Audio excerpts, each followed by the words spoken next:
पीडै पीडा त्यहाँ नि मुस्कुरा खोइ देख्छु सबै खोज्दा पीडै पीडा त्यहाँ नि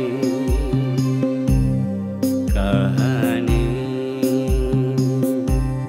कहानी कथा भित्रको कथा कहानी कथा भित्रको कथा कहानी।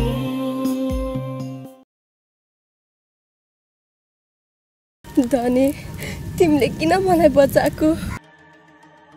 लुरी यो संसारमा दुःख नभोग्ने मान्छे को छ र? दुःख भयो भन्दैमा यसरी गलत बाटो अपनाउनु हुन्छ त? मुखिनी म के आँगनमै मर्नु पर्ने हो कि घरमा फेरि तालचमा आउनु? आँगनमा मर्या बुइकलमा मेरो 6 लाख रुपैयाँ पैसा चाहियो, त्यो पनि साउ ब्याज गरेर 10 लाख भइसकेछ। पैसा नि सब थोक होइन मुखिनी आमा, बाबा बिरामी हुनुहुन्छ, पहिला बाबा त निको हुन दिनुस्। हेर मालती, सफलताको पहिलो सूत्र भनेको लगनशीलता इमान्दारिता हो। पैसा भनेको जीवन उपयोगी साधन मात्र हो। यदि तिमीहरूको उपचारको लागि 2.5 लाख रुपैयाँ चाहिएको छ भने त्यो म दिन्छु। मलाई राम्रोसँग थाहा छ नेताजी, तपाईँको आश्वासनले गर्दा मालतीले आमा गुमाउनु पर्यो। फेरि पनि तपाईँकै भर पऱ्यो भने मैले पनि ज्यान गुमाउनु नपर्ला भन्ने के छ र? पैसा दिन्छु भन्दैछु, फेरि पनि ठुलो कुरा गरिहाल्ने यो रिटी दाइ। अब जसै गर्नुहोस्, म लागेँ।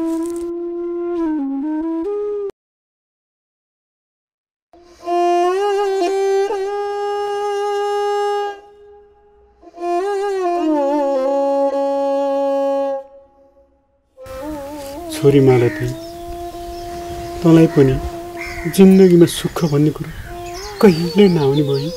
म 5 वर्षको हुँदा आमाले छोडेर जानुभयो। अहिले हजुरलाई यस्तो भयो, लडेको अनुसारले हजुरलाई केही भइदिएको भए? मलाई केही नभएको तँ टुरी हुन्छस् भनेर होला। त्यस्तो केही नसोच्नुहोस् न बाबा, हामी छोरी चेलीको आमा र बाबा दुवै हुनु भएन भने हाम्रो भविष्य डामाडोल हुन्छ। त्यही भएर हजुरलाई केही नभएको बाबा। हेर छोरी, तँलाई हुर्काउन बढाउन तेरी आमाले मैले कति सङ्घर्ष गरेँ, तँलाई के त आखिर तेरी आमाले छोडेर गइहाल्यो।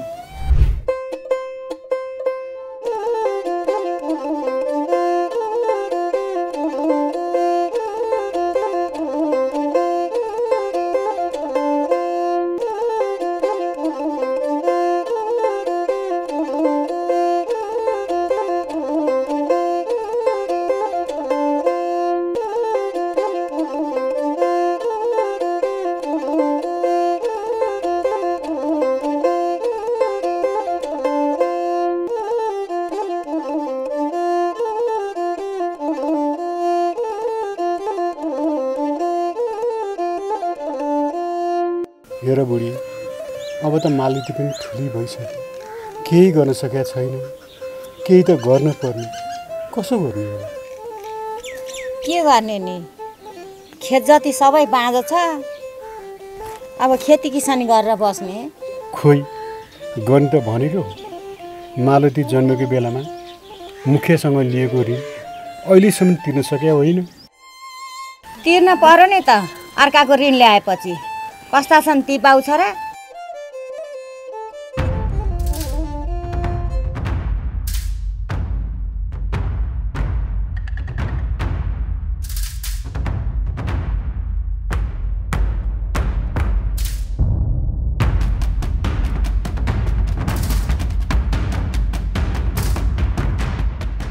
नाम लिँदा दुते हाजिर भनेको यही हो।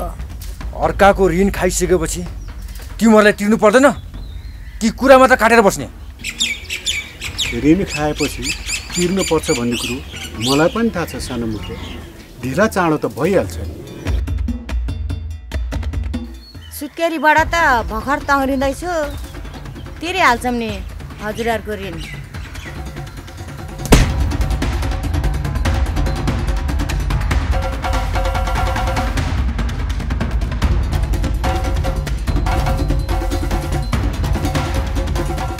रिठे अबको 1 हप्तामा लिएको ऋण फिर्ता गरिनुहोस् भने के गर्नुपर्छ मैले जानेको छु।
नमस्कार मुखिया सर। नमस्ते।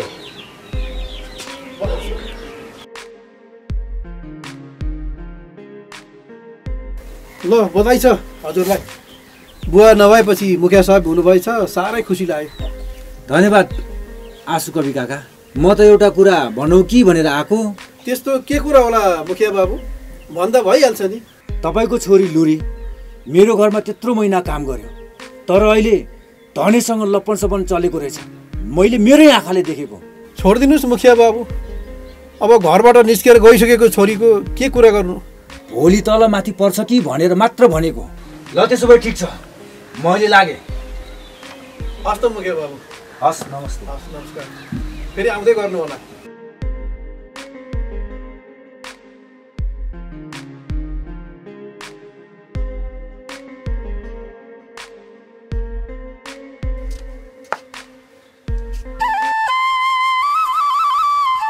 मेरो छोरा नेताको छोरा मात्र भन्नु हुँदैन, आफू जिउनलाई आफै काम गर्नुपर्छ। कमसेकम जिउनलाई आफै गरे पनि पढ्नको लागि त हजुरले गरिदिनु पर्यो नि त बुवा। हेर बाबु, गरिबको मात्रै कथा हुँदैन, गरिबको मात्रै कहानी हुँदैन, नेताको पनि कथा हुन्छ, अनि नेताको छोराको पनि कहानी बन्नुपर्छ। नेताको कथा, नेताको छोराको कहानी कस्तो बन्छ होला बुवा? नेता र नेताको छोराको कथाभित्रको कथा कहानी। देश बनाउन निस्केका नेताहरूको कथा कस्तो हुन्छ? राम्रै हुन्छ नि। भ्रष्टाचारीको दलदल, गरिबहरूको श्रम शोषण कस्तो बन्छ होला?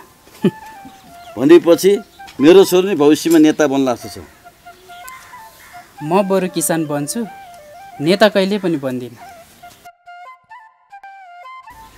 भनेपछि यसले मैले गरेको कालो कर्तो थाहा पाए क्या हो?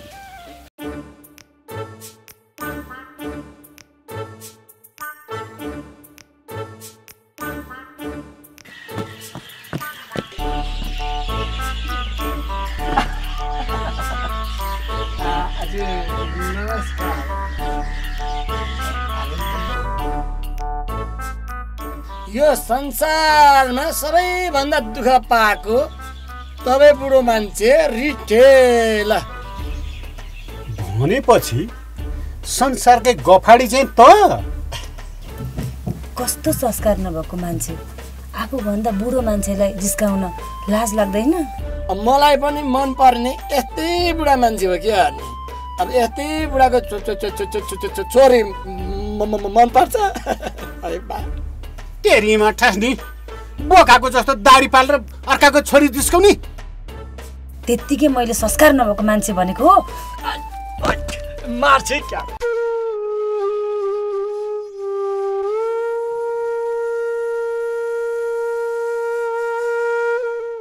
भनेपछि तिमी त सुध्रेछौ होइन बाबु? सुध्रेको होइन बाबा, यो फटा सुध्रे जस्तो गरेको मात्रै हो। एकचोटिको चोर सधैँको चोर भन्थे, म त्यस्तै भयो कि क्या हो मालती? म त्यस्तो होइन क्या।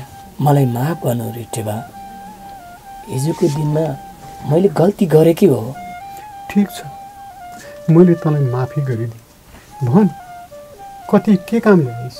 मैले सपना पनि नराम्रो देखेँ रिट्टेबा। हजुर बिरामी हुनुहुन्छ भनेर म हजुरलाई भेट्न आएको। मान्छेहरू देख्दा पनि अचम्म लाग्छ। कतिखेर बदमास गर्दै हिँड्छन्, कतिखेर भने झुक्दै घरैमा आउँछन्। मालती, म तिमीलाई कसरी विश्वास दिलाऊँ? यदि तिमीलाई विश्वास लाग्दैन भने म जान्छु।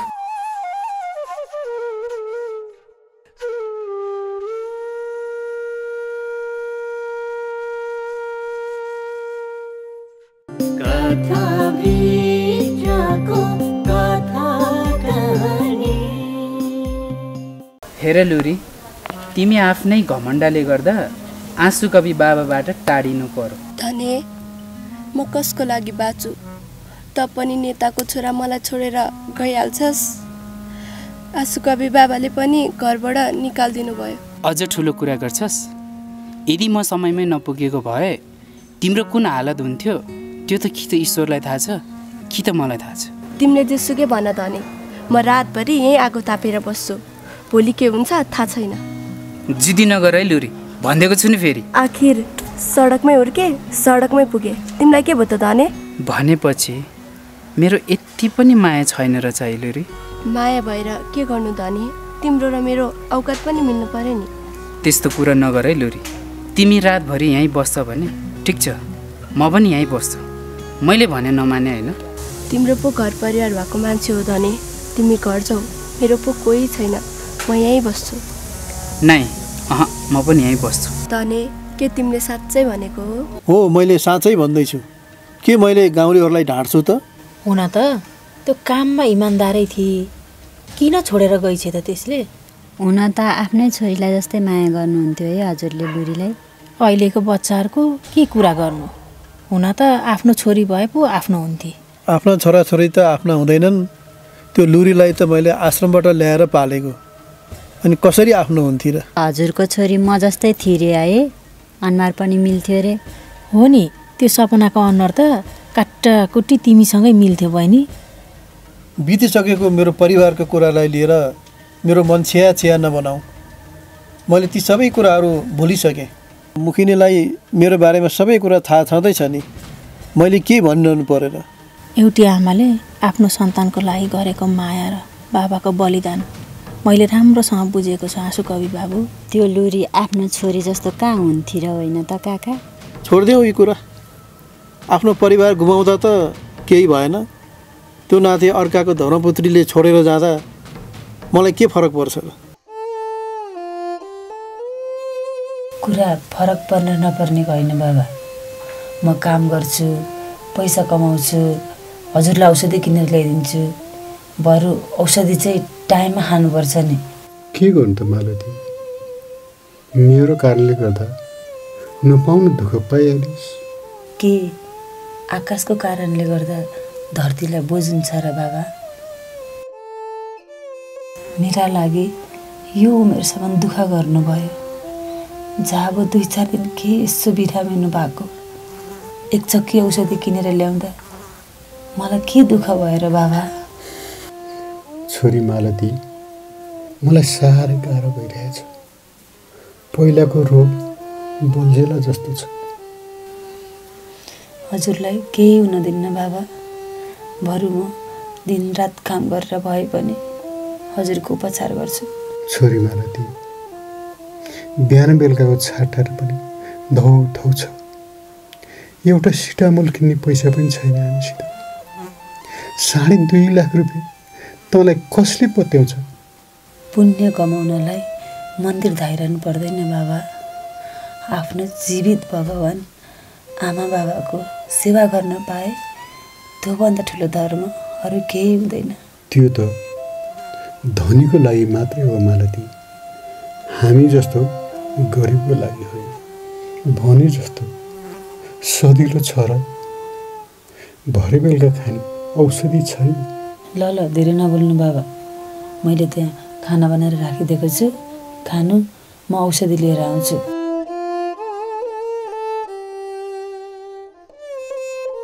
कथा भित्रको कथा कहानी। मालिक नि हेर्नुहोस् न, म त एक्कासी घर पो जानुपर्ने भयो। घरमा श्रीमती धेरै बिरामी छेरे।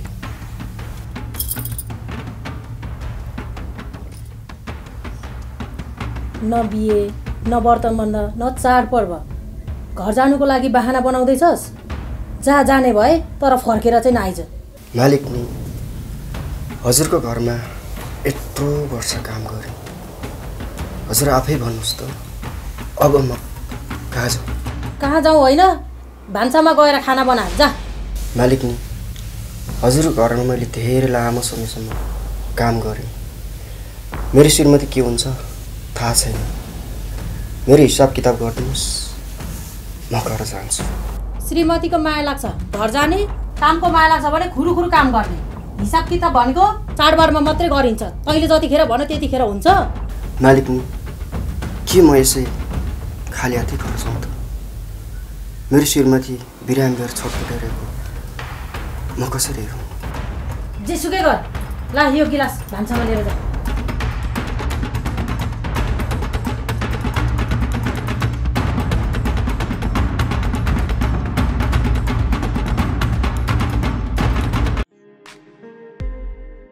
नमस्कार मोहिनी।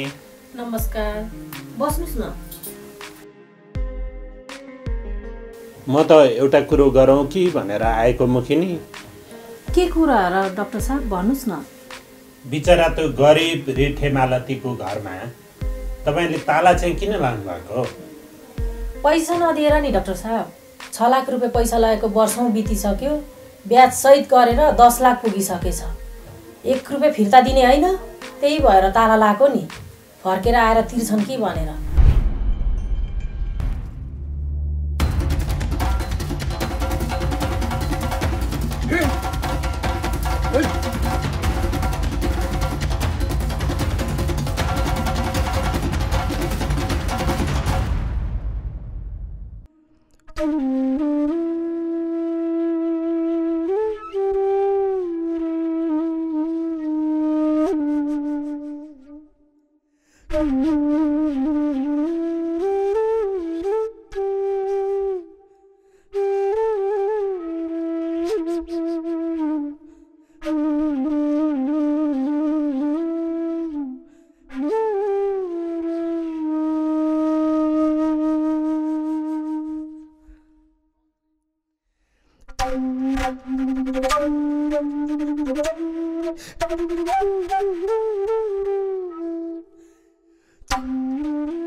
तपाईँहरूले त कता कता देखे जस्तो लाग्यो। तपाईँहरू नि यही गाउँको बासिन्दा हुनुहुन्छ?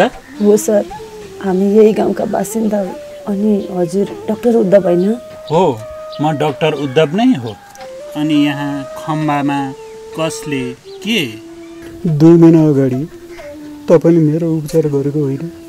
बल्ल मैले तपाईँलाई चिने। हजुरले उपचार गरेपछि बाबाको उपचारको लागि 2.5 लाख रुपियाँ खोज्नका लागि हामी गाउँ आएका थियौँ। हामीलाई झन्डै मारेन। यदि तपाईँ समयमा नआउनु भएको भए। समाज रूपान्तरण र समृद्धिको कुरा गर्ने अनि गरिबलाई यस्तो यो पशुको झैँ व्यवहार गर्ने को हो त्यो? यही मान्छे भनेर अहिले केलाई भनिरहनु पर्यो र? तपाईँ पनि 16 भरि यही गाउँमा आउनुभएको छ, बिस्तारै सबै थाहा पाइहाल्नुहुन्छ नि। बरु सक्नुहुन्छ मुखनीलाई भनेर हाम्रो घरको तालाको लगाइदिनु। एकातिर बाबा बिरामी, अर्कोतिर घरमा ताला मारेको छ। हाम्रो त बिजोग हुने भयो सर। छिमेकी भनेको मर्दा पर्दा चाहिन्छ नि मुखिनी। मालती पनि अब ठुली हुँदैछ, कमाएर तिरिहाल्छ नि। त्यो घरको चाबी खोलिदिनुपर्छ। एकातिर बुढाले घर छोडेर जानुभयो, अर्कोतिर भर्खर छोरा मुखिया बनेको छ। अनि त्यत्रो पैसा तिनीहरूलाई त्यत्तिकै छोडिदिनु त? मैले त्यसो भन्न खोजेको होइन मुखिनी। छिमेकीमा भएपछि एकले अर्कालाई सहयोग गर्नुपर्छ मात्र भन्न खोजेको। मैले भन्ने यति नै हो मुखिनी। अब गर्ने नगर्ने आफै जान्नुहोस्। देख्छु सबै खोज्दा